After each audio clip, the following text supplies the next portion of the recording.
Une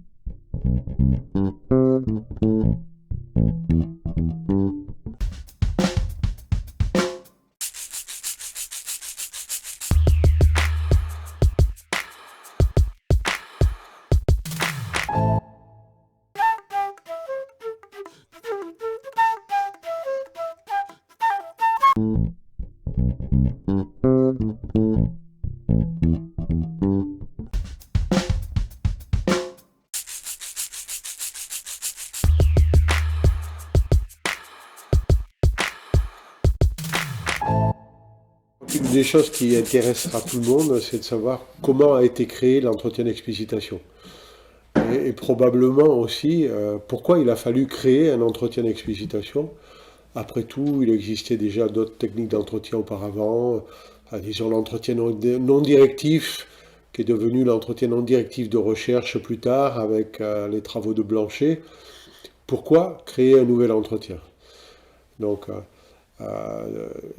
une technique d'entretien comme ça, elle a donc pour vocation de recueillir des informations, dont la personne qui parle peut témoigner.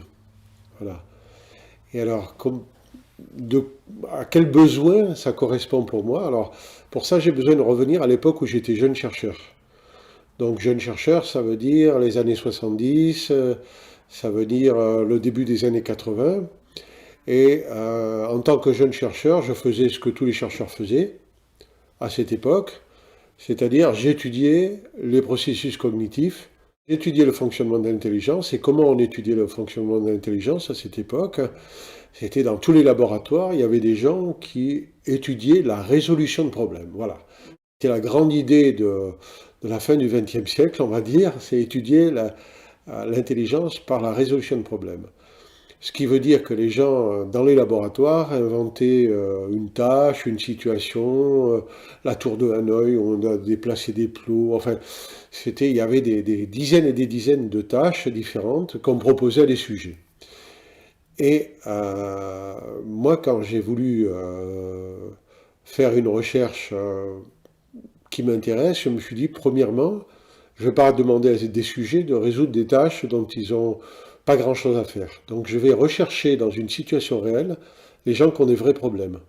Et du coup, je suis allé chercher dans la formation professionnelle, par exemple, des gens qui devaient apprendre à utiliser un appareil, et c'était difficile. J'ai fait une thèse sur l'apprentissage de l'oscilloscope cathodique. Donc le premier point, c'est d'avoir une tâche, une situation qui avait une validité écologique.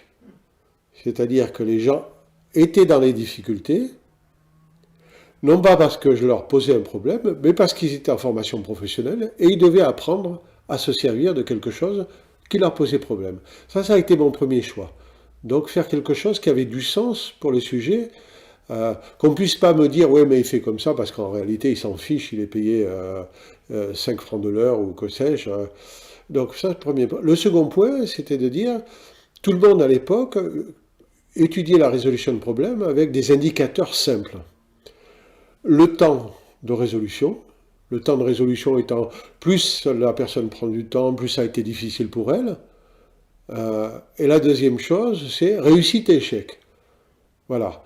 Et moi, ces deux indicateurs me paraissaient d'une pauvreté insigne. C'est-à-dire que vraiment, quelqu'un peut avoir fait faux et avoir suivi un raisonnement correct.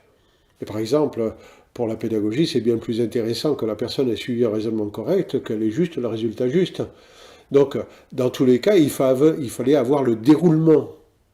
Il fallait avoir le détail des étapes par lesquelles était passée la personne. Ça, c'était mon idée centrale. Que faire? Pour ça, je me suis dit, il n'y a qu'un seul moyen, c'est d'enregistrer en vidéo. La vidéo va me donner la totalité du déroulement et je vais voir ce que je peux faire avec ce déroulement. Et je vais prendre une tâche où il y a beaucoup de choses à voir et c'est pour ça que j'ai choisi le réglage d'un appareil. Tout ce que pensait le sujet se traduisait par le fait qu'il doit régler des boutons et voir l'effet de ces boutons. Donc voilà, j'ai fait deux choix. Utiliser une tâche écologique.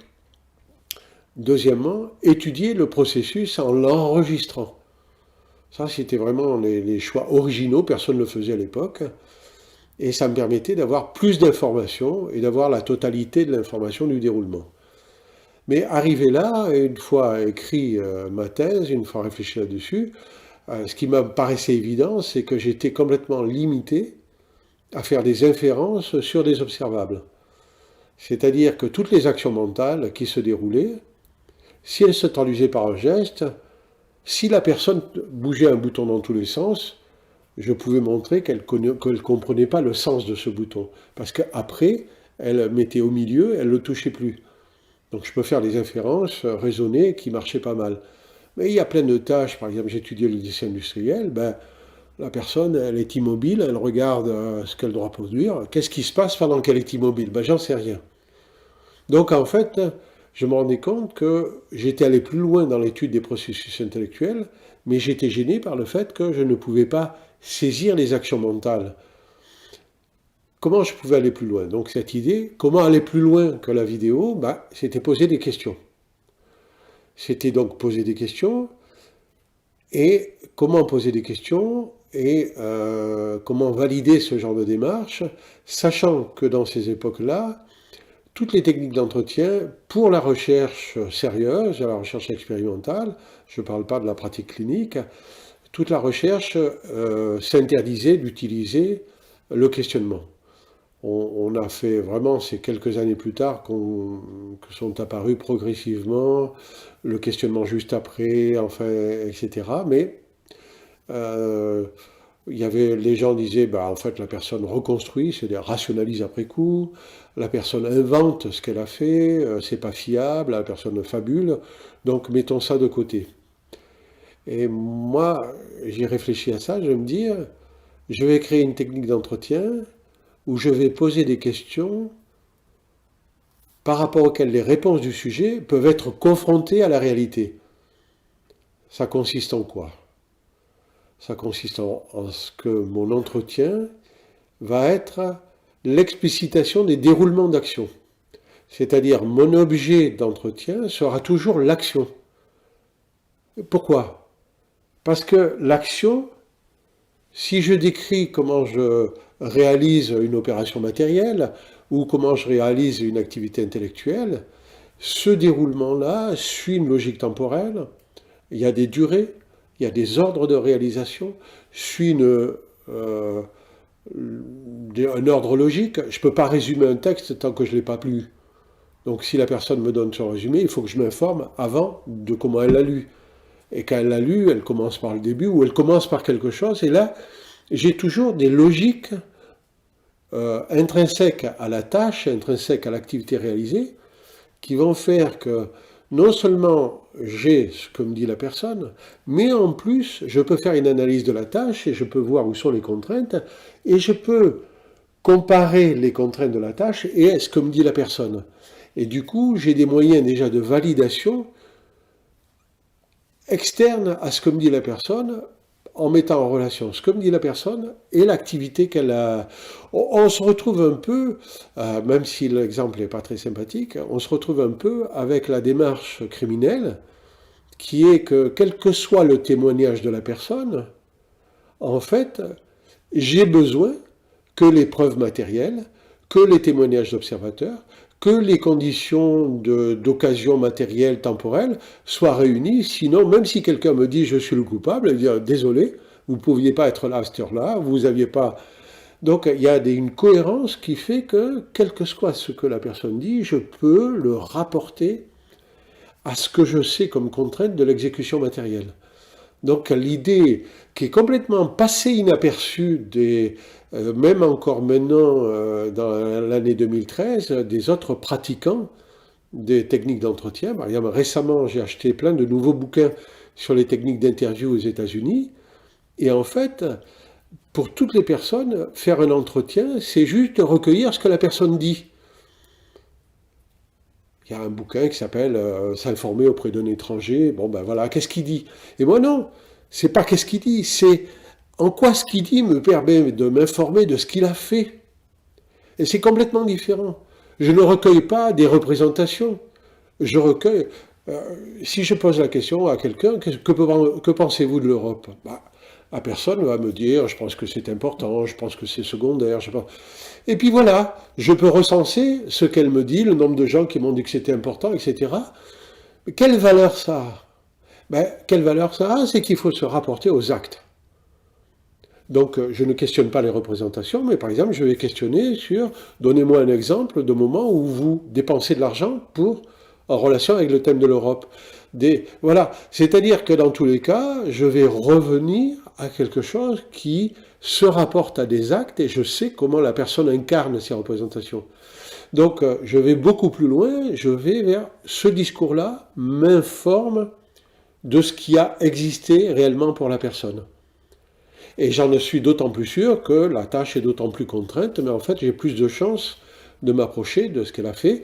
Et du coup, par exemple, pour tout ce qui est du domaine de l'analyse du travail, des pratiques de travail, pour tout ce qui est du domaine de l'analyse d'apprentissage, des difficultés scolaires, pour tout ce qui est du domaine des validations d'acquis, etc., je suis toujours en train de questionner pour aller vers l'action. Parce que fondamentalement, c'est ce qui va me servir de mode de validation. Avec cette chose fondamentale, c'est que ce qu'a dit la personne, c'est juste le point de départ pour reconstituer le déroulement. Ça ne veut pas dire que ce qu'il dit se fait dans le déroulement de ce qu'il a fait. Il peut me parler d'abord de la fin, puis ensuite du début, ou ne pas me parler d'une étape, mais moi je suis en train d'écouter pour savoir si j'ai toutes les étapes. Et le fait de questionner le déroulement de l'action, ce qui est passionnant, c'est que ça va me donner l'écoute de la cohérence du déroulement de l'action. Donc je vais pouvoir entendre ce que la personne ne me dit pas. Non pas que je sache ce qu'elle a fait, mais j'entends qu'il y a un trou dans le déroulement de l'action. Ou bien par exemple, elle va donner un jugement sur ce qu'elle a fait, mais là c'était facile, et j'entends immédiatement qu'elle ne me donne pas son critère perceptif. La perception, c'est une action de prise d'information. Et j'entends immédiatement qu'elle ne me dit pas à quoi elle a reconnu que c'était ça qu'elle devait faire. Et donc, du coup, par rapport à la technique d'entretien, le fait que je sois centré sur l'action va avoir des tas d'incidences extraordinaires. Non seulement la validation va être possible par corroborer ce que dit la personne avec la réalisation de la tâche, telle qu'il est possible de la faire, mais je vais avoir des tas de points de repère qui vont me permettre de savoir est-ce que j'ai les détails. Parce que je vais pouvoir écouter tout de suite. La personne me dit, ben là je commence par ranger les documents. Je suis bien dans l'action. Mais ranger les documents, c'est encore vague. Et quand vous rangez les documents, vous commencez par quoi? C'est-à-dire que je vais avoir l'oreille pour rentrer dans le détail qui va faire que non seulement la personne va me dire je range les documents en premier, mais je l'amène à me dire comment elle range les documents au moment où elle range les documents. Donc j'ai là une écoute qui va me permettre de relancer tout le temps pour approfondir le déroulement de l'action. Je vais pouvoir travailler sur la fragmentation de la description. Et ça va être une compétence essentielle à acquérir pour savoir utiliser l'entretien d'explicitation. Mais ça dérive du fait que je donne la référence, je donne le primat à la référence de l'action. C'est quelque chose qui est absolument fondamental à comprendre. Et malheureusement, je vois tous les gens qui se sont formés à d'autres techniques, ils disent, oui, mais pourquoi de nouvelles techniques? Pourquoi une nouvelle technique? Et moi, j'ai créé une nouvelle technique parce qu'il n'y avait pas d'équivalent à l'époque. Parce qu'en fait, il y avait des techniques sur les opinions, sur les représentations, sur des choses comme ça. Ou bien vous aviez une technique comme par exemple la technique d'entretien critique de Piaget. C'était une technique qui était très intéressante où en fait, on ne cherchait pas à s'informer auprès de l'enfant ou de la personne de ce qu'il avait fait. On cherchait à savoir si on lui envoyait une question critique, une question perturbante, une question qui contredisait son opinion, on cherchait à savoir s'il avait acquis un invariant, c'est-à-dire s'il ne se laissait pas déstabiliser. Donc c'était une technique d'entretien qui visait à évaluer la stabilité cognitive de la personne, ce qui est complètement différent de ce qu'on cherche à faire avec l'entretien d'explicitation.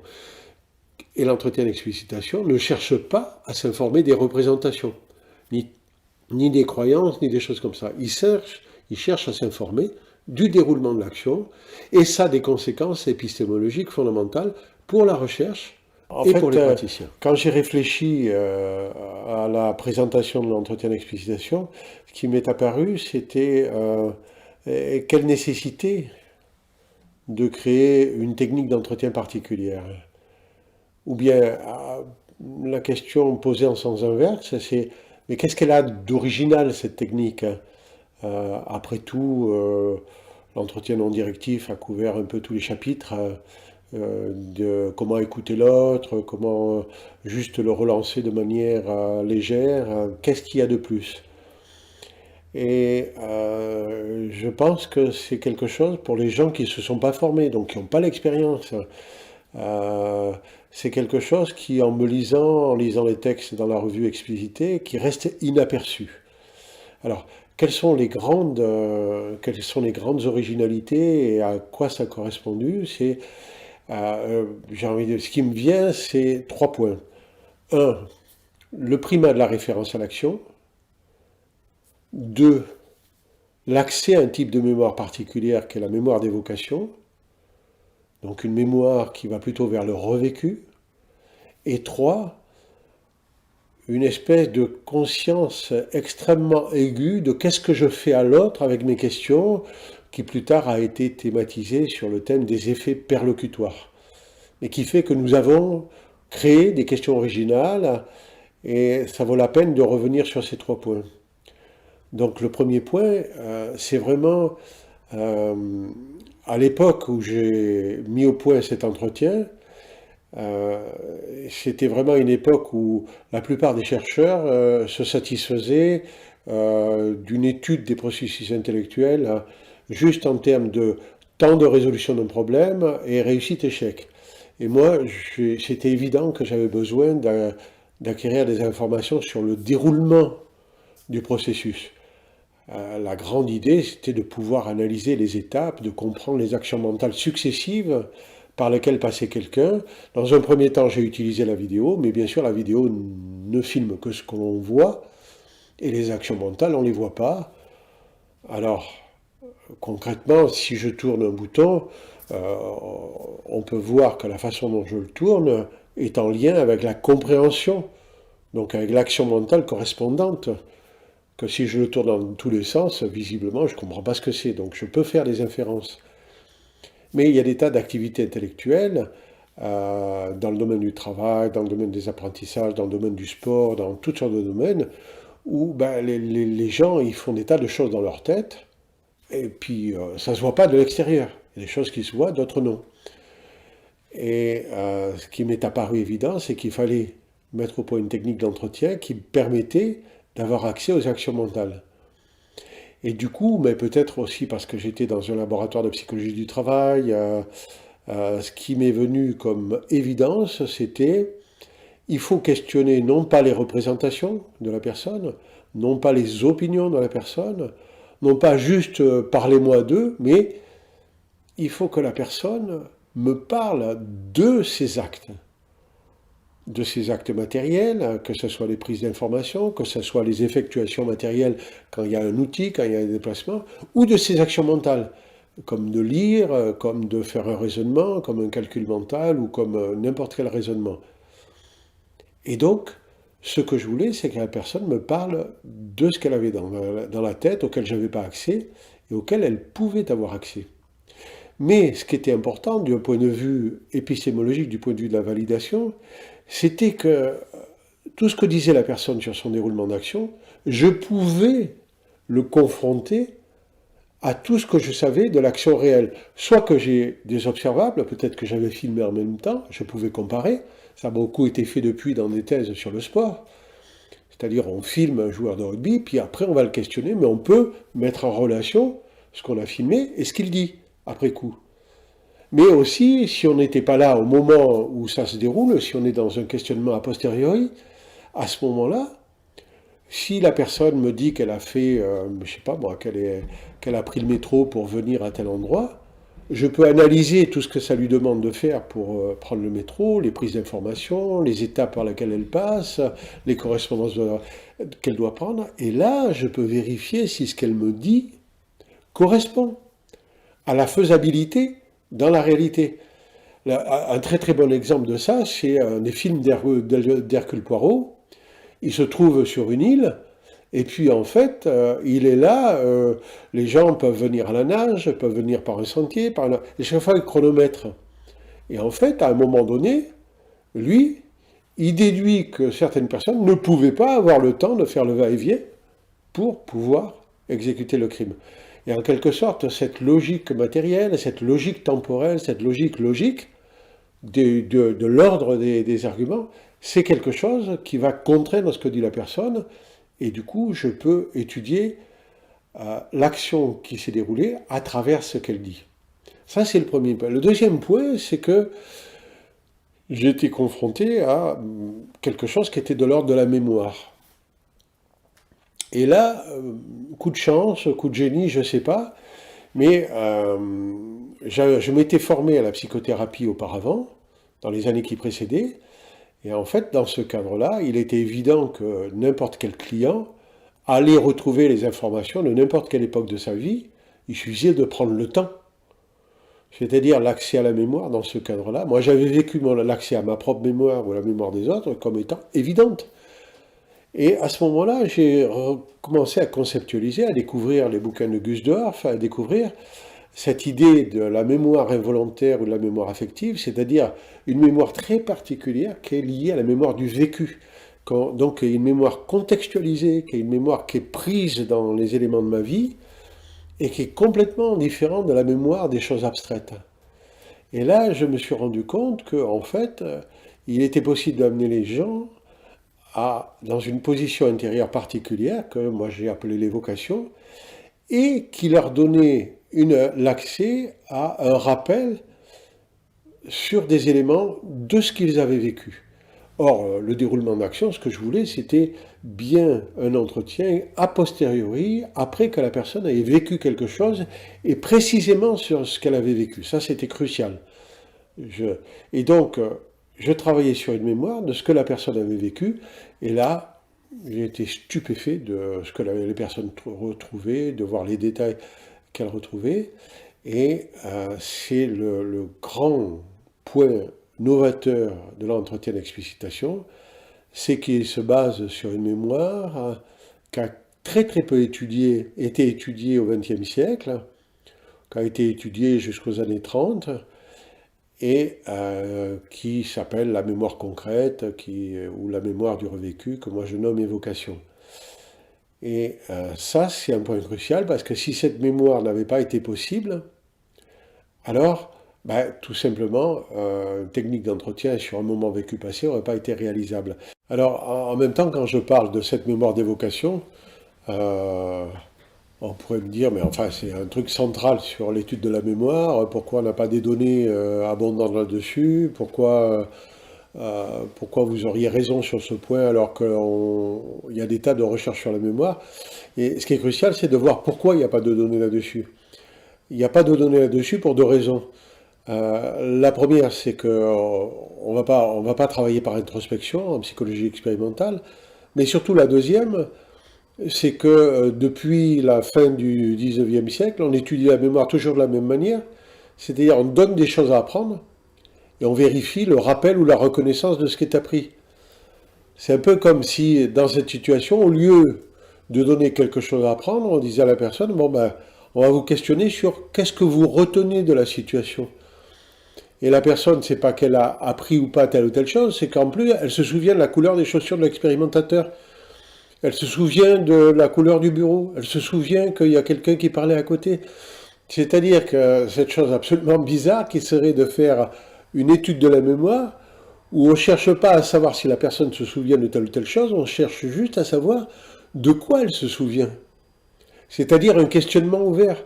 Au fond, avec l'entretien d'explicitation, on fait un travail sur l'évaluation de la mémoire, après coup, bien sûr, mais en essayant de chercher ce que la personne dont se souvient. Et ça, c'est une technique qui va à rebours de la démarche expérimentale. Donc, c'est quelque chose qui n'a pas du tout été pratiqué pendant plus d'un siècle, et que nous pratiquons dans l'entretien d'explicitation. Mais du coup, il y a une porte vers la mémoire qui est à la fois un type de mémoire particulière, qui ouvre vers un type de mémoire particulière, mais qui va aussi ouvrir, et ça c'est le grand apport de la phénoménologie de Husserl, vers un ensemble de choses qui sont mémorisées par la personne alors qu'elle ne sait pas qu'elle mémorise. C'est-à-dire, nous travaillons sur une mémoire qui par essence est une mémoire passive. Et ça c'est vraiment absolument passionnant de la part de Husserl, alors que les psychologues auraient dû voir ça depuis toujours. C'est-à-dire que nous passons notre temps à mémoriser des choses sans savoir que nous les mémorisons. Nous trouvons normal que le lendemain, nous savons comment la personne s'appelle, nous la saluons, nous l'avons déjà vue une fois, ou nous connaissons notre chemin. Et en fait, nous découvrons cette mémoire quand on la perd, c'est-à-dire l'Alzheimer. L'Alzheimer, qu'est-ce que c'est? C'est, pour être simple, c'est quelqu'un qui vient vous poser une question, vous lui répondez, et tout de suite derrière, il vous repose la même question parce qu'il n'a pas retenu qui vous avait posé la question et pas plus la réponse. Et l'Alzheimer, ce qu'il démontre, c'est que nous passons notre temps à mémoriser de façon passive tout ce que nous vivons. Alors tout, non, j'en sais rien, mais beaucoup, beaucoup plus de choses que ce que nous croyons. En fait, ça nous amène même à un paradoxe avec cette mémoire d'évocation, c'est que nous avons une mémoire qui est bien plus importante que ce que nous croyons nous souvenir. Pourquoi? Parce qu'en fait, ce dont nous nous souvenons relève de la conscience réfléchie. Or, ce qui est mémorisé dans une conscience en acte, dans une conscience pré-réfléchie. Et dans un premier temps, je crois moi-même ne pas me souvenir de ce qui s'est passé. Et ce que nous avons découvert et mis en évidence par la pratique de l'entretien d'explicitation, c'est que la personne retrouve des informations dont elle est la première étonnée qu'elle retrouve ces informations. Nous avons fait une ou deux validations à partir de protocoles enregistrés qui nous permettaient de corroborer ce que la personne retrouvait dans la mémoire, et c'est fascinant parce qu'elle retrouve des détails qu'on voit bien décrits, qu'on peut décrire à partir de la vidéo. Donc ça c'est le second point. Nous travaillons sur une mémoire qui n'a pas beaucoup été étudiée par les psychologues, en tout cas pas du tout au XXe siècle quasiment, et c'est une mémoire qui renvoie à une mémorisation passive permanente. Après, il y a le problème de technique d'accès, et ça c'est encore d'autres points de vue qui relèvent de la technique de l'entretien, du point de vue de la mise en évocation. Alors, ensuite, il y a un troisième point, donc le premier point c'était le primat de la référence à l'action. Le second point, c'est l'utilisation d'un type de mémoire particulière. Le troisième point, c'est poser des questions particulières. Poser des questions qui ont pour but, de ne pas induire la réponse, donc ça c'est vital. On connaît très très bien maintenant, par des travaux de chercheurs canadiens-américains, on connaît très très bien les fausses mémoires, c'est-à-dire comment induire chez quelqu'un une fausse mémoire en lui suggérant quelque chose. C'est les travaux de Loftus, un couple qui a travaillé là-dessus.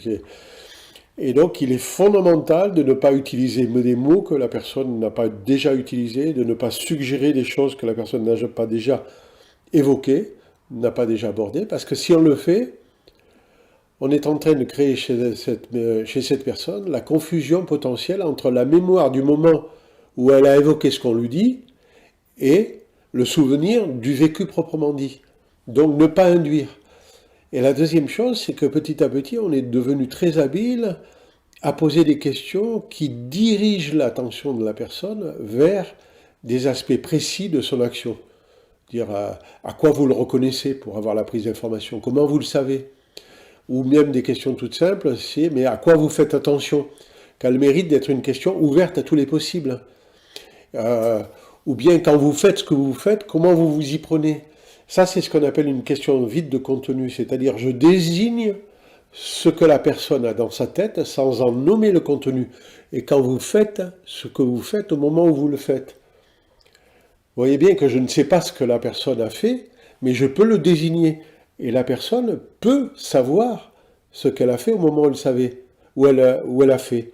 Et donc ça c'est remarquable, c'est la technique du langage vide de contenu, qui permet de désigner ce qui se passe dans la tête de la personne, précisément, sans pour autant être capable de le nommer, mais en dirigeant l'attention de la personne vers ce point précis. Donc, du coup, et ça c'est original, parce que dans toutes les autres techniques d'entretien, on n'a pas de cette façon-là, des techniques de questions.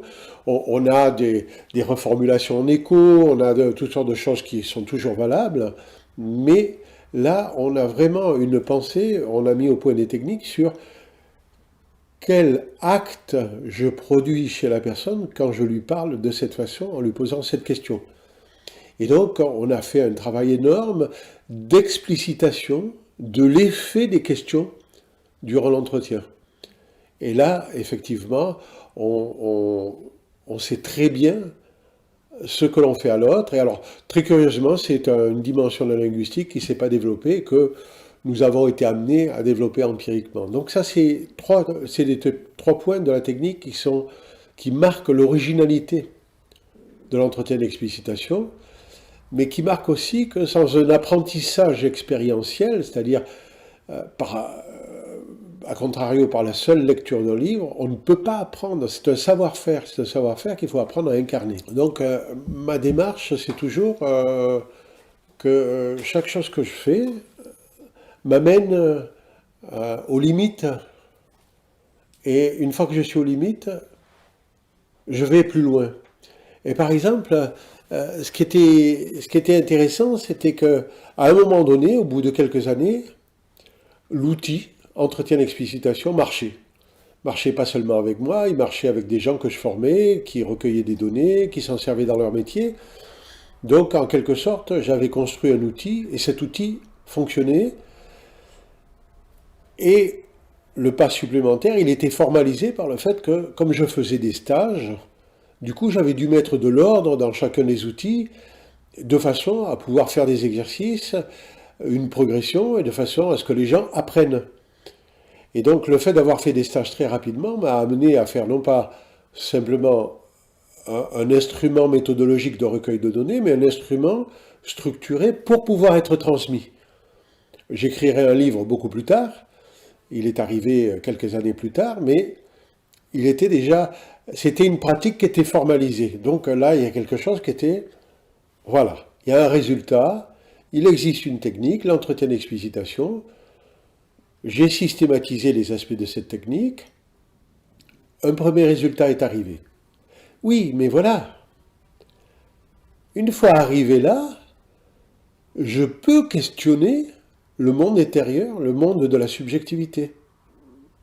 Et moi, en tant que chercheur, du coup, je me trouve devant une possibilité que je n'avais pas anticipée, dont je n'avais pas anticipé à quel point elle était nouvelle et à quel point elle ouvrait des possibilités extraordinaires. Alors là, j'ai eu un réflexe de chercheur qui, quand il aborde un nouveau thème, se dit, bon, qu'est-ce que les autres ont écrit avant? Je ne suis pas là pour dire j'invente tout. Je veux dire, je vais d'abord m'approprier ce que les autres ont fait. Et donc je me suis lancé dans un programme de lecture très 19e siècle, début du 20e. Et là, quelle a été ma surprise? J'ai commencé à lire les travaux de... J'ai commencé à aborder l'introspection d'abord. Donc l'introspection, puisqu'après tout, dans l'entretien d'explicitation, qu'est-ce qu'on fait? On fait une introspection guidée. On recueille des verbalisations, mais on guide l'autre dans un acte. Quel est l'acte dans lequel on guide? C'est l'introspection. Il n'y a pas de doute. Donc je suis allé voir tout ce qui avait été écrit sur l'introspection. Donc l'école de Würzburg en Allemagne, 1901-1910, au même moment Binet en France qui a beaucoup écrit sur l'introspection, et à peu près au même moment, Titchener aux États-Unis qui a écrit là-dessus aussi. Et en fait, ils avaient une méthodologie très pauvre, ils recueillaient des masses de données parce qu'ils voulaient faire de l'introspection expérimentale. Mais c'est l'idée de la psychologie expérimentale qui était derrière, et du coup, leur résultat, c'était un fouillis. Si vous regardez les livres de Burlou qui retracent un peu ces choses-là, vous verrez qu'il y a une succession d'anecdotes qui sont plus ou moins bien rangées, et j'ai pas vu ce que je pouvais en faire. Peut-être maintenant, je pourrais en faire quelque chose. Et donc, je me suis dit, les travaux sur l'introspection, je vais laisser ça de côté parce qu'il n'y a rien à reprendre pour une psychologie de la subjectivité. Alors ensuite, je me suis dit, mais je connaissais bien la psychopathologie, je connaissais Luria, je connaissais les travaux de Baillarger, je connaissais Janet, je connaissais la clinique psychanalytique, et je me suis rendu compte par rapport au monde de la subjectivité que la plupart des écrits étaient en fait organisés autour des pathologies, autour d'études de cas, et qu'après ramener ça dans l'étude, dans la description du fonctionnement normal, c'était, bref, j'ai pas su le faire, j'ai pas trouvé grand-chose. Alors, ça, j'y ai renoncé. J'avais lu un peu les philosophes du 19e, 18e siècle, etc. Et en fait, souvent, ils avaient la prétention de se rapporter à l'expérience, mais en fait, ils avaient une description de l'expérience, ce que j'appellerais maintenant une auto-explicitation, qui était pauvre, qui était souvent embellie, qui était pas fouillée dans le détail. Et surtout, le point important qu'on va retrouver toujours avec les philosophes, c'est que quand ils décrivent euh, quelque chose qu'ils ont vécu, ils n'apprennent rien de leur description. Ça leur sert juste comme exemple pour convaincre le lecteur.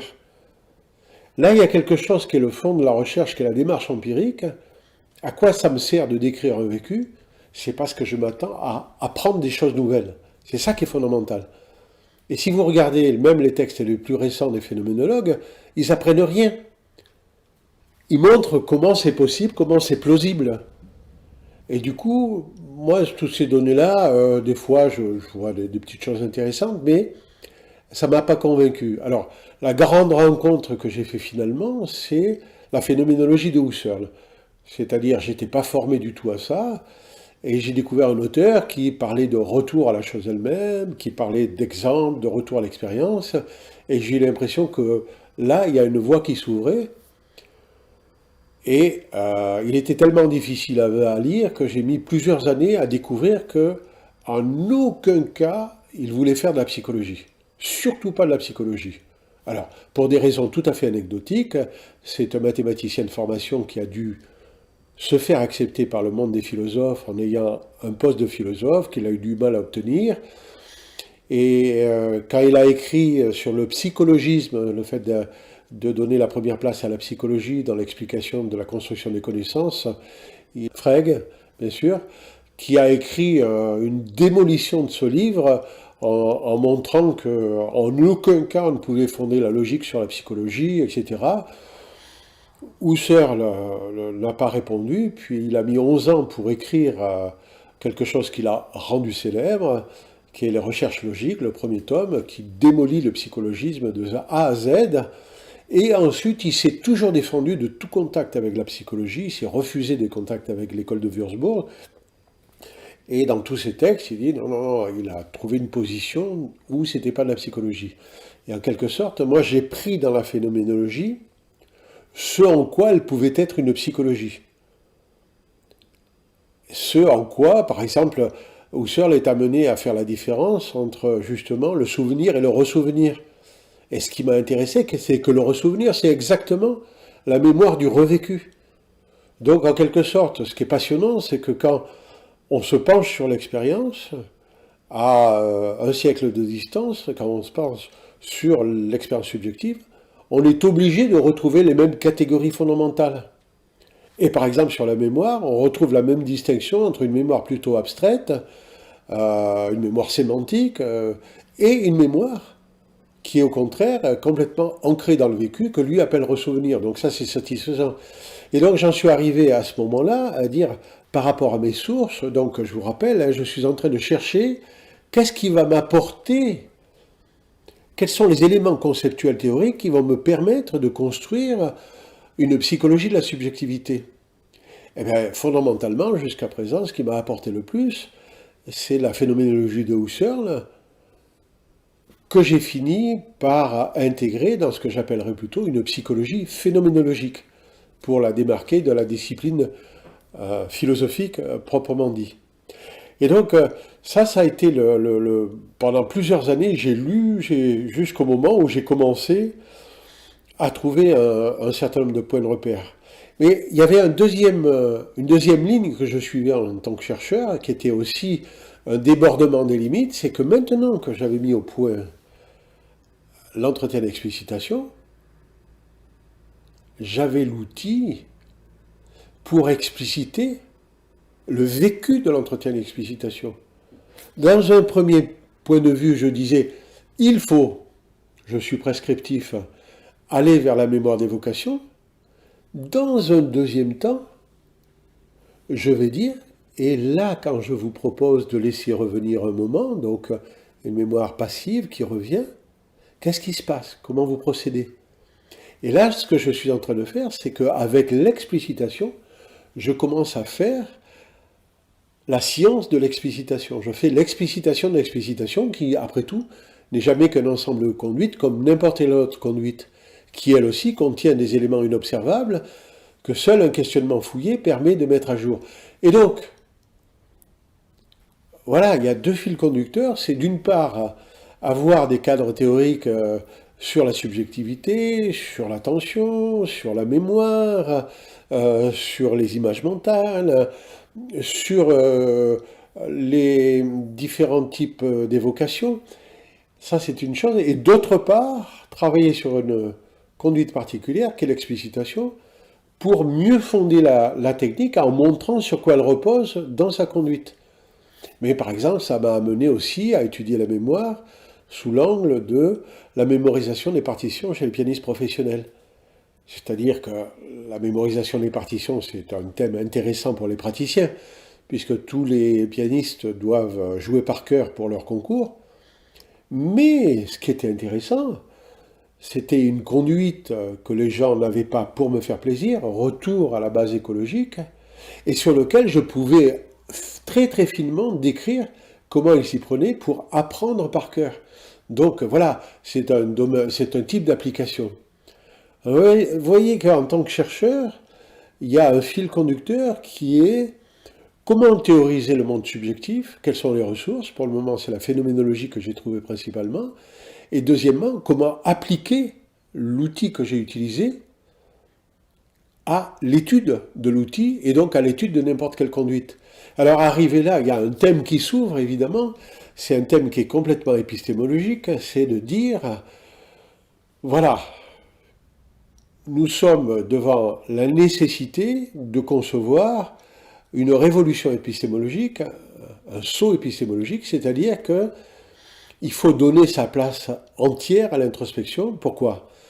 Parce que la psychologie ne sera jamais complète tant qu'elle n'abordera pas, d'une part, l'approche comportementale extérieure, y compris des choses dont le sujet en aucun cas peut avoir conscience, donc ça c'est normal, mais aussi la part dont le sujet peut avoir conscience, c'est-à-dire la part liée à ce que j'appellerais sa pensée privée, la part de ce que j'appellerais le monde subjectif, le point de vue en première personne, et c'est pas que de travailler en troisième personne, de s'occuper du comportemental, c'est mauvais, il faut le faire. C'est qu'on a passé plus d'un siècle à ne produire que la moitié de la psychologie. Ce qu'il faut, c'est développer l'autre côté de la psychologie du monde intérieur, la psychologie des activités intérieures, des actes intérieurs, et puis bien sûr les relier. Mais du coup, on est devant la nécessité, au-delà de l'instrument, au-delà des questions que je me pose, on est dans la nécessité de construire une psychologie complète. Tôt ou tard, il faudra le faire. Voilà, j'ai nommé cette démarche l'entretien d'explicitation.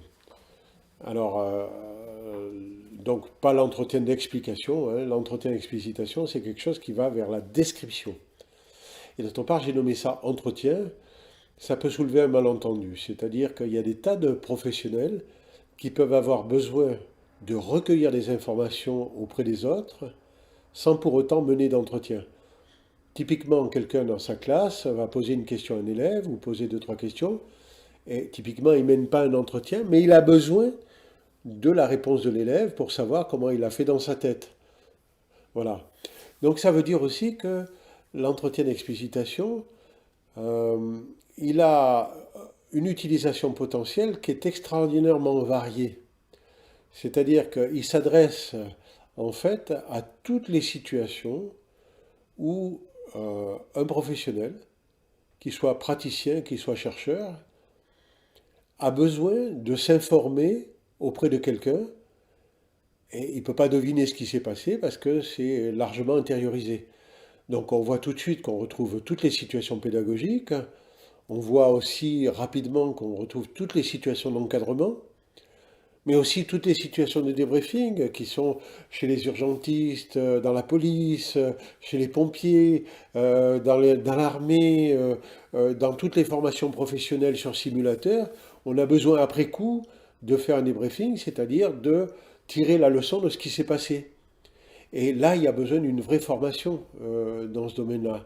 Donc, mais c'est vrai aussi des gens qui sont des conseillers pédagogiques, des gens qui sont conseillers à la NPE, des gens qui doivent intervenir et qui ont besoin de s'informer, qui n'ont pas simplement besoin de donner des conseils, qui ont besoin de comprendre qu'est-ce qui s'est passé pour l'autre, qui n'ont pas besoin de leur opinion. Ça, c'est plutôt la sociologie, c'est plutôt la psychosociologie, c'est des gens qui font de la vente ou des campagnes de sondage. Mais là, c'est plutôt des gens qui veulent savoir vraiment qu'est-ce qui s'est passé, dans le sens, quels sont les actes qui ont été posés. Quand je dis actes, c'est action mentale aussi bien que matérielle. Donc on voit qu'a priori, toutes les professions sont concernées à partir du moment où dans l'exercice de leur fonction, elles sont amenées à recueillir des informations. Ça, c'est pour le domaine des praticiens.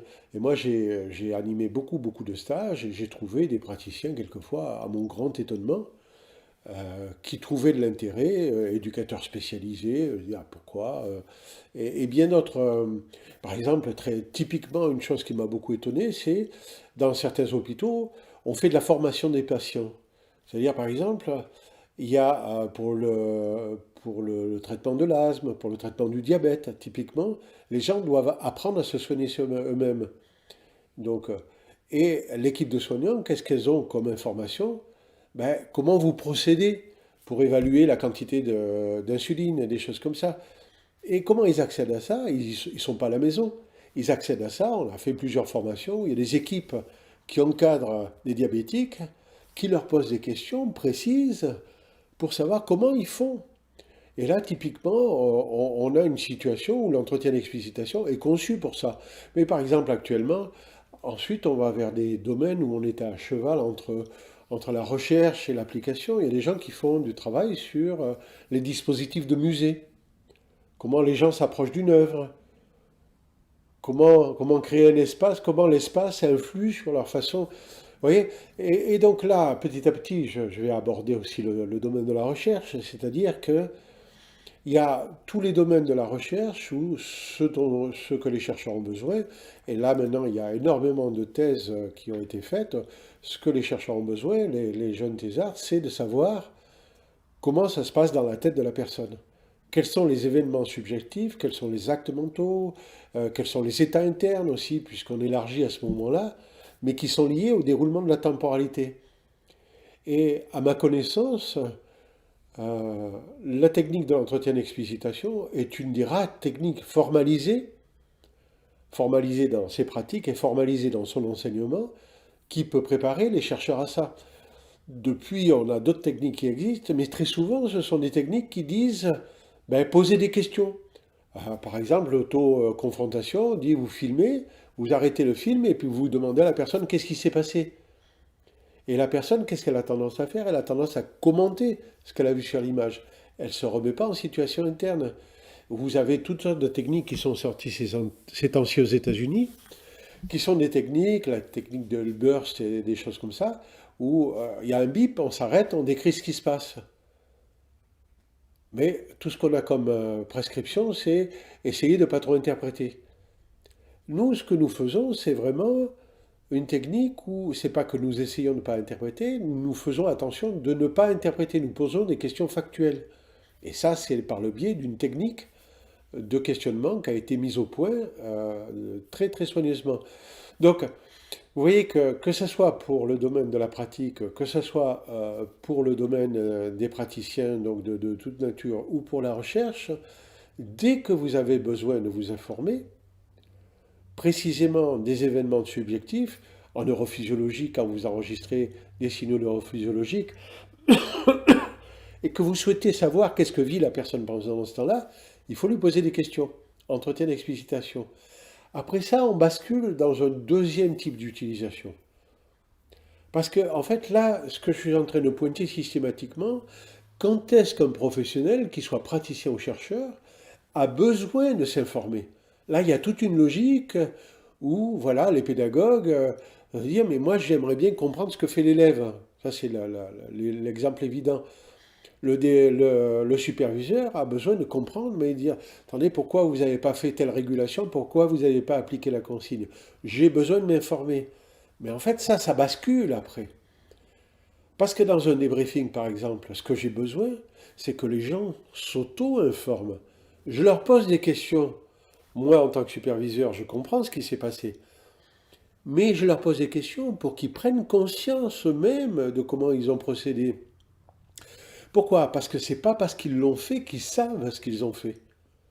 Et là, on est complètement dans un extraordinaire usage de l'entretien d'explicitation qui est l'aide à la prise de conscience. C'est-à-dire pour passer de la conscience en acte à la conscience réfléchie, c'est ce que Piaget appelle l'opération de réfléchissement.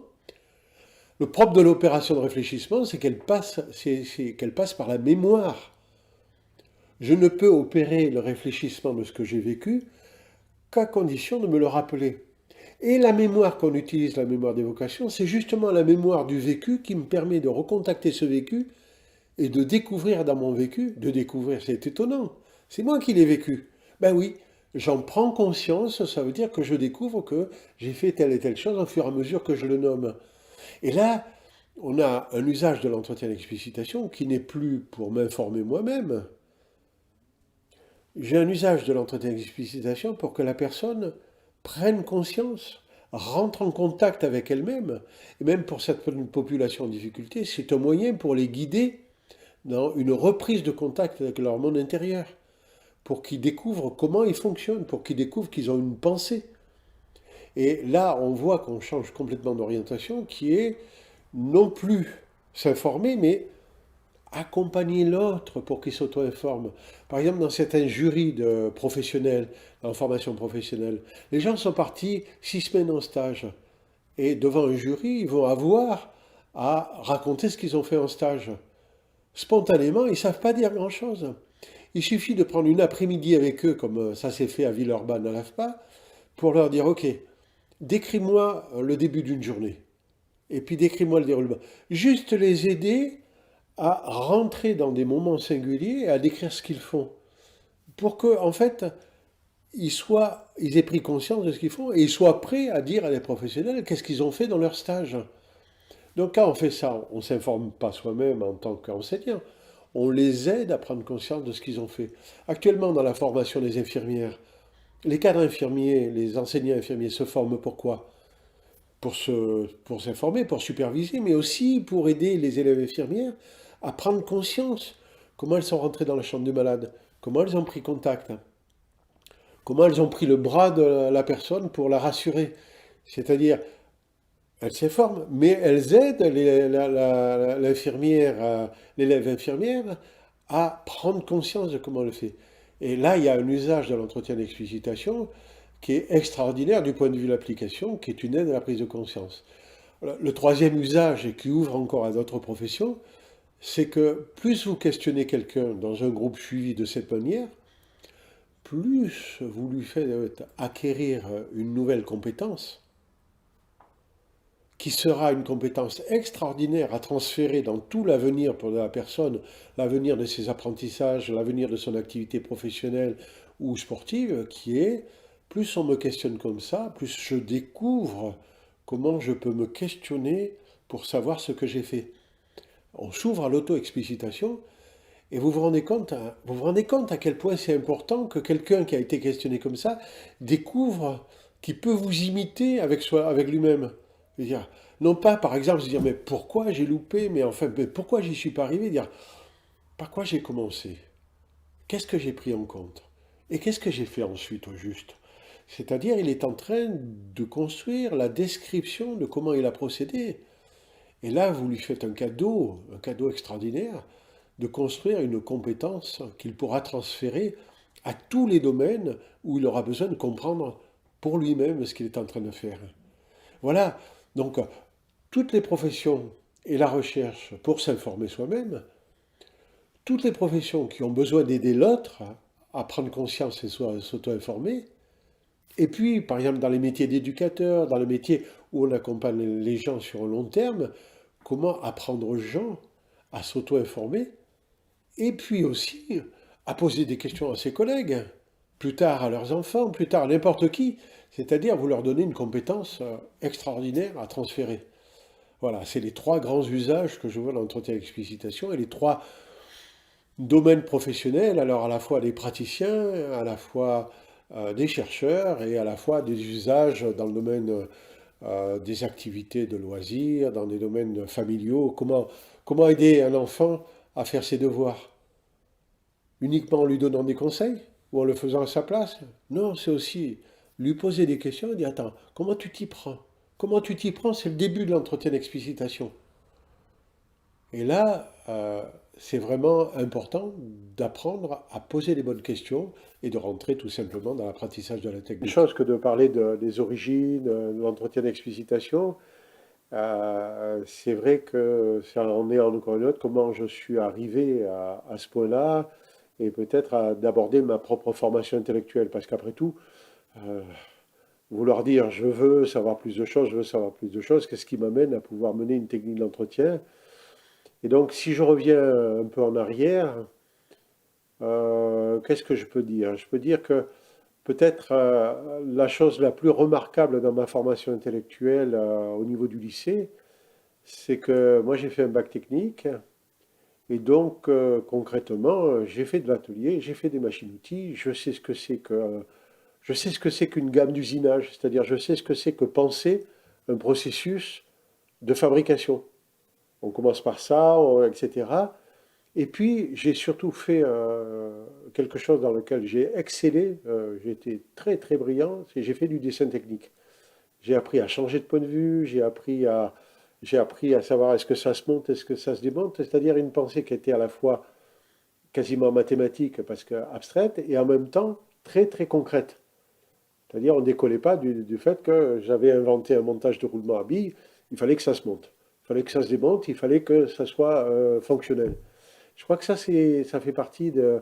Puis la dernière année, il y a eu différentes péripéties dans ma vie, en particulier une maladie, qui m'a amené à redoubler la terminale. Et puis quelqu'un m'a proposé de redoubler la terminale en philo. Donc, changement de perspective. Et là, j'avais 12 heures de philo par semaine. Et là, j'ai eu un cours sur Kant qui m'a permis d'avoir la note quasi maximale au bac, rien qu'avec la philo. Et qui m'a permis de lire tout Bergson en me disant pratiquement si je lis un auteur en entier, j'aurai toujours le moyen de répondre à tout. Mais alors, du coup, ça m'a donné toute une pensée qui m'a donné envie de faire de la philo. Puis j'ai pris conscience que la philo, bah, c'était trop abstrait. Le philosophe n'avait 10 bras, 10 jambes. Il avait une parole, et du coup, j'ai fait psycho. Donc, j'ai fait psycho. Et qu'est-ce qui s'est passé? J'ai fini par m'inscrire à Aix, suite à des péripéties de nouveau personnels sur lesquels je ne rentrerai pas. Euh, mais à Aix-en-Provence, donc j'étais inscrit en psychologie. euh, et en même temps, je faisais une école de conseiller d'orientation professionnelle à Marseille. Donc, ça veut dire que dans le cadre de l'école de conseiller d'orientation professionnelle, j'avais des vraies pratiques tout de suite. Je faisais passer des tests, je faisais des entretiens, je recevais les parents. Donc, j'étais tout de suite en prise avec la pratique. Et du côté de la fac, je crois que ça fait partie des grandes rencontres intellectuelles que j'ai eues dans ma vie, en particulier une rencontre qui est vraiment liée à un enseignant, c'est Georges Noiset, qui faisait le cours de psychologie générale et qui a été une source d'inspiration absolument fantastique. Euh, Peut-être, je peux dire qu'il y avait deux idées qui m'ont servi tout le temps. Il y a la première idée, c'est la méthode comparative. C'est-à-dire qu'en fait, il faisait un cours où il comparait, bon, comparer, comprendre l'homme normal en le comparant à l'animal, comprendre l'homme adulte en le comparant à l'enfant, comprendre l'homme sain en le comparant à l'homme malade, comprendre l'homme occidental en le comparant aux autres cultures. C'est-à-dire qu'en fait, comment faire sortir l'information par contraste. Voilà. Et il avait un cours où il montrait les contrastes entre l'animal, l'homme, le malade. Et entre autres choses, ça c'est la deuxième grande idée, c'est euh, les travaux de Jackson, qui est un neurologiste, un neurologue du XVIIIe siècle anglais, et la reprise par Baillarger et Delay en France, qui était cette idée, le primat de l'intrinsèque. C'est-à-dire que, en fait, ça c'était extraordinaire. C'était l'idée de Jackson, c'est que toute dégradation pathologique chez les malades mentaux vient de la réapparition de niveaux de régulation plus précoces. Parce que l'inhibition de ces niveaux plus précoces a disparu. La maladie vient d'une perte de l'inhibition. Et paf, toute la cohérence de ce qui se passe en dessous, du délire, etc., ben c'est la cohérence d'un niveau qui... Et moi, qu'est-ce que j'ai fait ensuite? Donc, je l'ai transposé à la comparaison entre l'enfant et l'adulte. C'est-à-dire ce que j'ai vu, et donc là, avant de passer à ça, je peux dire vraiment, d'abord boucler sur l'influence de Noisy, euh, plus j'ai avancé en âge, et plus je trouve que j'ai rencontré vraiment un grand homme. C'est-à-dire un homme qui vraiment pensait, et il a peu écrit, il n'a pas écrit de livres, etc. Mais c'était vraiment un homme remarquable. Et la deuxième rencontre, et c'est là où ça se reboucle avec Baillarger Jackson, c'est le cours de psychologie de l'enfant. Et Aix-en-Provence était une annexe de Genève, on pourrait dire. Comme la psychologie expérimentale et Noisy était une annexe de Paris 5, en psychologie de l'enfant, on faisait Piaget, des TP de Piaget, des cours de Piaget. Là, j'ai appris les stades de l'évolution de l'intelligence chez l'enfant. Là, j'ai appris la distinction entre opératif et figuratif. Là, j'ai appris cette chose extraordinaire que Piaget montre bien, qu'une forme devient un contenu, qu'un contenu devient une nouvelle forme, et que forme-contenu, c'est des choses qui se développaient par reprise, ce qui me sert actuellement. Et ce que je me suis aperçu, en particulier à partir du dessin technique, c'est que, et aussi dans ma thèse, c'est qu'en fait, les erreurs des gens pouvaient très très bien se comprendre à partir de la mise en œuvre d'un stade du développement intellectuel plus précoce que celui auquel pouvaient prétendre les adultes. Et donc, ce que j'ai montré, c'est, en gros, il y a un stade sensorimoteur, puis un stade concret, puis formel, formel A, formel B. Donc voilà, tous les adultes sont supposés être au stade formel d'une pensée abstraite, hypothético-déductive. Et en fait, quand on les voyait résoudre un problème d'essai industriel ou quand on les voyait résoudre un problème de, d'oscilloscope cathodique, ils en revenaient à un fonctionnement purement sensorimoteur. Je touche, je fais tourner, je bouge, il se passera bien quelque chose. Ou un fonctionnement purement figuratif, opérateur concret. Ça, c'est la même chose que ça parce que ça se ressemble. Alors que ça doit être en relation par la maîtrise de l'opération qui fait passer de l'un à l'autre, et ça, c'est le registre formel. Et du coup, je n'ai pas appelé stade, parce qu'un stade, c'est propre à l'enfant, j'ai appelé ça registre. Si le fonctionnement formel ne fonctionne pas chez l'adulte, alors paf, on voit apparaître le fonctionnement qui est antérieur. Et on comprend toute la logique de sa production de réponse à partir de ces choses-là. Donc, Aix-en-Provence, en tant qu'étudiant, ça m'a vraiment amené les grandes idées de Noisy, et ça m'a amené euh, toute la pensée de Piaget, et en particulier Biologie et connaissance, par exemple, ce grand livre, qui montre comment quelqu'un qui est capable de formaliser est capable de penser les grands thèmes de la psychologie du développement, la psychologie génétique. Ça, c'est vraiment des choses qui m'ont marqué à vie.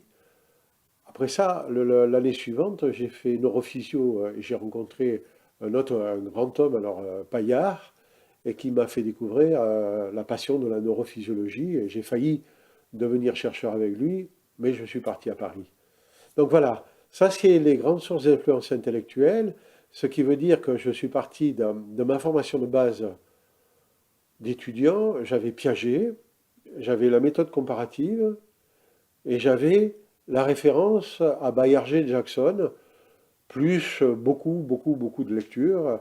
Et à partir de ce moment-là, j'ai été embauché au laboratoire de psychologie du travail et je me suis mis à lire tout azimut, en français comme en anglais. Euh, Et donc, voilà, beaucoup, beaucoup. J'avais lu pas mal d'auteurs philosophiques, mais rien qui m'avait marqué à cette époque-là de façon décisive. Donc, ensuite, il y a eu tout un temps où, dans mon travail de thèse, j'ai analysé des bandes vidéo pendant 3 ans. Et là, j'ai inventé, et ça me servira avec les données de l'entretien d'explicitation quand je les recueille, j'ai inventé comment on travaille sur des données complexes et riches. J'ai inventé comment sortir des invariants, comment découvrir des choses qu'on a beau les avoir vues, on a beau les avoir filmées, mais on n'a rien vu. C'est-à-dire même encore maintenant, je dis aux gens qui font de la recherche, vous avez enregistré, découvrez ce qu'il y a dans vos enregistrements, parce que vous ne le savez pas. J'ai écrit des articles là-dessus. Et puis, ensuite, pendant tout ce temps-là, moi j'avais des intérêts dans le domaine du travail intérieur, et j'étais amené chaque semaine, dans un groupe de partage, à témoigner de ce que j'avais fait dans la semaine, de mes observations sur moi-même. Ce n'était pas de l'explicitation, mais ça a éduqué mon oreille, ça a éduqué mon expérience intérieure. C'est-à-dire, là, je raconte des histoires. Je raconte ce qui aurait dû se passer, je ne raconte pas ce qui s'est passé. J'écoutais les autres et dire, ah, là, il brode. Ah, là, ça s'entend bien. Il est en train de raconter un truc pour dire qu'il a fait quelque chose, mais il ne l'a pas fait. Et je suis en train, au fil de ces années, de découvrir qu'est-ce que c'est une position de parole incarnée. Qu'est-ce que c'est parler en référence à soi et à une expérience authentiquement vécue. Ça aurait pu rester tout à fait confidentiel, ça fait partie de mon monde personnel, mais je me suis rendu compte que quand plus tard j'ai mis au point l'entretien d'explicitation, cette compétence-là, je l'avais. Je savais tout de suite quand la personne était en train de déraper vers le commentaire ou vers quelque chose qu'elle imaginait et non pas qu'elle avait vécu. Donc ça, c'était un point important. J'avais une formation à l'écoute de la subjectivité. Ensuite, pour des besoins personnels, j'ai fait une psychothérapie. Et je me suis rentré dans le monde intérieur, je suis rentré dans la subjectivité, mais au sens du pathos, de l'émotion, des traumatismes, etc. Et puis, par curiosité, j'ai fait une formation de psychothérapeute. Et qu'est-ce que ça m'a apporté? Ça m'a apporté que ça m'a fait travailler l'accompagnement verbal. Je suis devenu expert dans la parole tournée vers l'autre, dans l'écoute aussi, dans le silence. Et je crois que ça a été extrêmement important dans les tout débuts de l'entretien d'explicitation, avant que ça s'appelle comme ça. Quand je questionnais les gens, je me rendais compte que, en dehors de toute thérapie, les gens me décrivaient des choses qui m'étonnaient. C'est-à-dire que j'avais changé, j'étais capable, dans situation de formation, en situation de recherche, de poser des questions où les gens répondaient des choses auxquelles je ne m'attendais pas. Et donc, je crois que cette formation de psychothérapeute et cette pratique limitée de psychothérapeute m'a amené à vraiment développer, beaucoup développer la capacité de faire attention à comment je parle à l'autre. Et ça, c'est, je crois, le précurseur des futurs effets perlocutoires, de la prise de conscience de comment, qu'est-ce que je fais à l'autre avec mes questions. Ça, c'est un truc important. J'ai lancé l'entretien d'explicitation et à ce moment-là, en plus, alors que c'était déjà lancé, je me suis mis à faire une formation à la programmation neurolinguistique. Et là, j'ai trouvé ça absolument magnifique, essentiellement la manière d'observer le non-verbal. Ça, c'est le premier point. Ensuite, j'ai fait une formation à l'hypnose ericksonienne. Et l'hypnose ericksonienne, ce qui est génial, c'est qu'on a besoin de parler à l'autre, de l'accompagner, alors qu'il n'est plus quasiment en état de vous répondre. Et Erickson a développé le langage vide de contenu. Il parle avec des mots qui sont choisis de telle façon que ça a du sens pour celui qui écoute, mais qui en fait ne nomme pas le contenu de ce que l'autre vit parce qu'il ne le connaît pas. Un peu comme si je disais, là, quand vous m'écoutez, juste à ce moment-là, vous pouvez suivre ce qui se passe en vous. Je viens de nommer là, pour vous, là, qui m'écoutez, ce qui se passe en vous, Mais en même temps, je n'ai pas nommé le contenu de ce qui se passe en vous parce que je ne le connais pas. Mais je peux le cibler. Là, juste ce que vous êtes en train de penser, est-ce que vous pouvez me décrire quelles sont les pensées que vous avez? Vous voyez, j'ai pu nommer là, sans désigner le contenu, je désigne juste ce qui se passe pour vous. Et là, ça a développé une subtilité du questionnement parce qu'il était possible de poser des questions sur ce qui avait été vécu sans pour autant connaître le contenu de ce qui avait été vécu.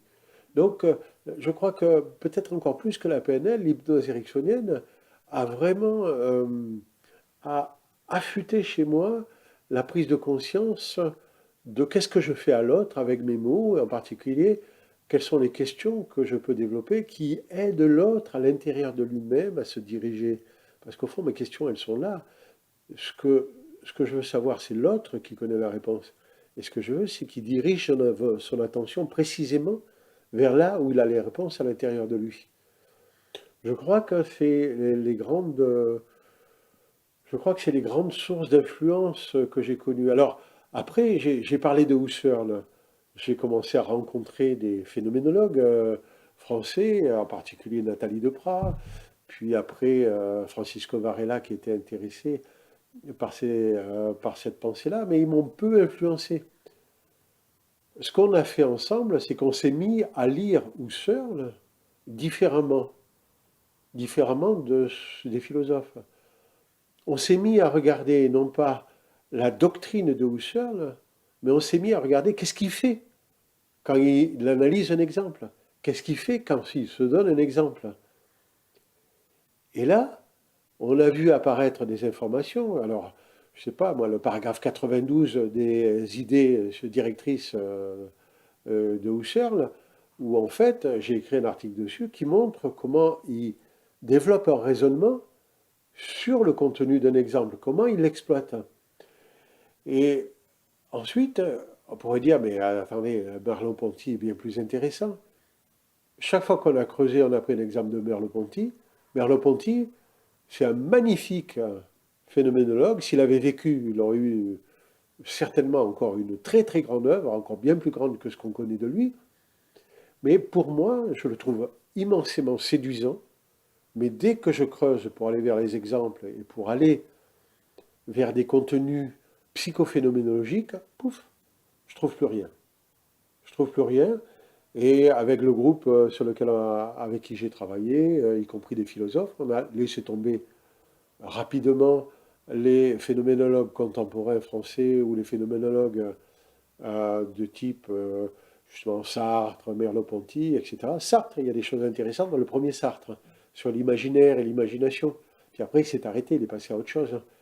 Euh, il y a un philosophe actuel, sur lequel moi j'ai trouvé des choses intéressantes, j'ai travaillé, mais qui est très difficile à lire, mais sur le fait que quand je nomme des choses de mon expérience, je suis en train de construire du sens par la prise de conscience.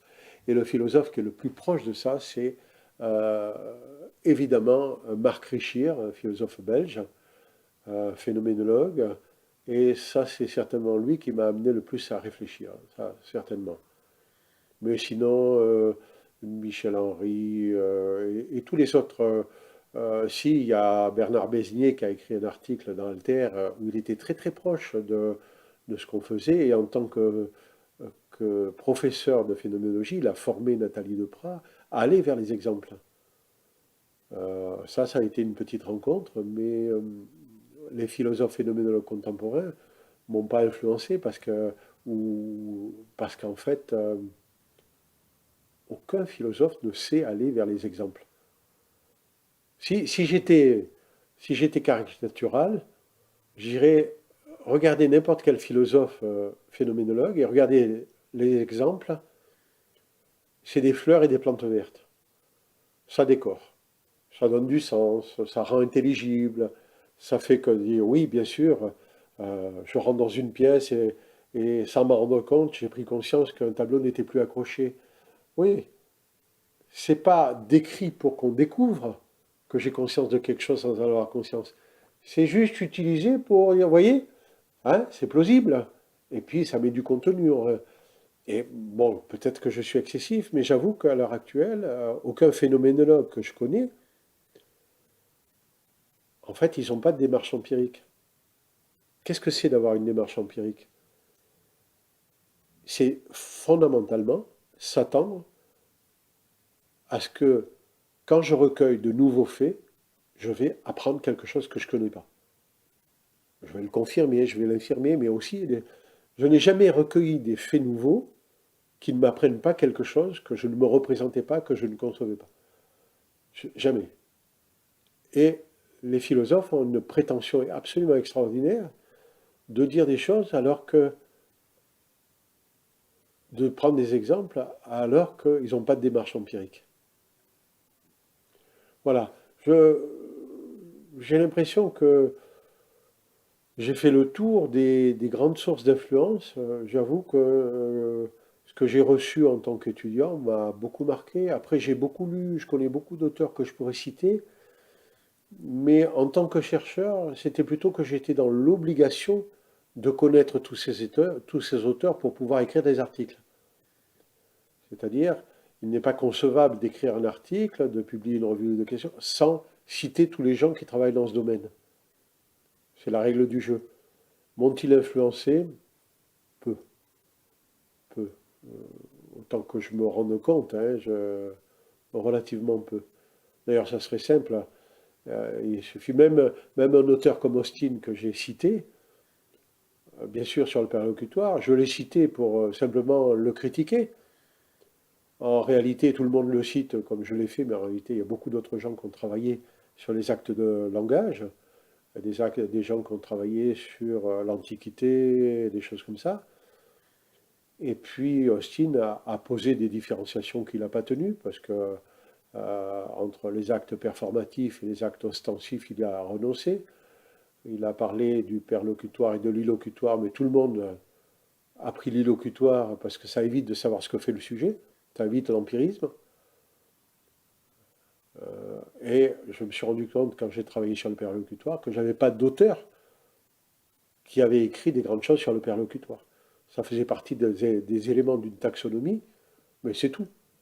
Donc Austin, en fait, il a été tout à fait secondaire, et tous les autres auteurs que j'ai lus ont été pour moi, je ne dis pas qu'ils sont mauvais, ils sont réputés dans leur domaine, mais pour moi, ils ne m'ont rien apporté. Moi, j'ai donc une formation de psychothérapeute. Donc, être psychothérapeute, ce n'est pas être psychanalyste. Ce n'est pas être subordonné aux théories de la psychanalyse et aux pratiques de la psychanalyse. C'est avoir des pratiques très différenciées, de travail sur les rêves, mais de travail jungien, de travail avec le corps, etc. Mais pour moi, la chose fondamentale, c'est que le travail psychothérapeutique, s'il doit mener au changement, repose relativement peu sur la prise de conscience. Genre, au fil des années, j'ai vu que je peux prendre conscience de ce qui fait problème et ne pas bouger d'un poil. Donc, en quelque sorte, ça veut dire que je vais séparer attentivement l'entretien d'explicitation et toute forme de psychothérapie, de psychanalyse, même si on fait des prises de conscience dans tous les domaines de la vie, hein, y compris en psychanalyse, etc., bien sûr. Mais pourquoi? Parce qu'en psychothérapie, je vais utiliser des outils qui amènent du changement.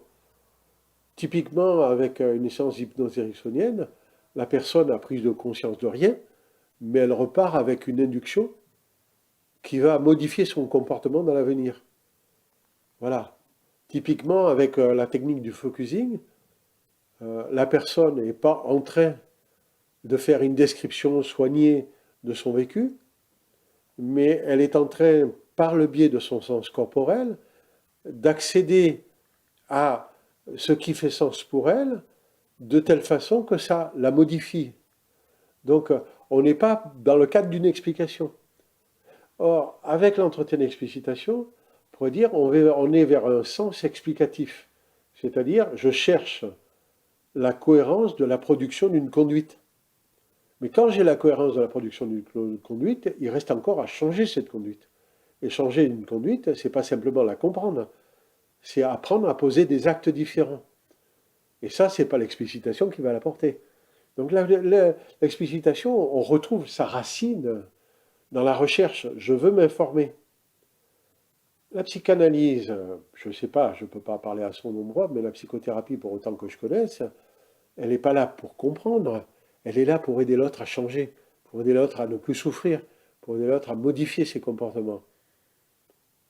Et il y a des tas de techniques qui sont bien plus efficaces que de prendre conscience. On joue, il y a des tas de blagues qui consistent à dire, voilà, maintenant je sais de quoi je suis malade, mais je continue, mais je le sais. La prise de conscience. Donc vous voyez que du coup je ne fais pas le pont. Par contre, je connais certains psychothérapeutes comme Jean-Pierre Ancilotti, Catherine Coudray, qui travaillent avec des techniques de gestalt et qui se servent pour guider la personne d'éléments de l'entretien d'explicitation pour les amener dans le réel. Mais aussi parce que la technique de gestalt ne travaille pas sur l'imaginaire, mais travaille sur les situations réelles. Mais après ça, ils utilisent des techniques qui entraînent des modifications du comportement. Donc, ce n'est pas du tout des techniques de l'explicitation. Donc, il ne faut pas, parce que l'explicitation travaille sur la prise de conscience, dire que toutes les techniques qui travaillent sur la prise de conscience auraient à voir avec l'explicitation. Et de ce point de vue-là, il n'y a aucun rapport entre psychanalyse, autant que je la comprenne, psychothérapie et entretien d'explicitation. Pour moi, c'est clair, mais j'accepte d'entendre éventuellement des cliniciens formés à l'entretien d'explicitation, si eux tissent des liens que je ne connais pas, bien sûr.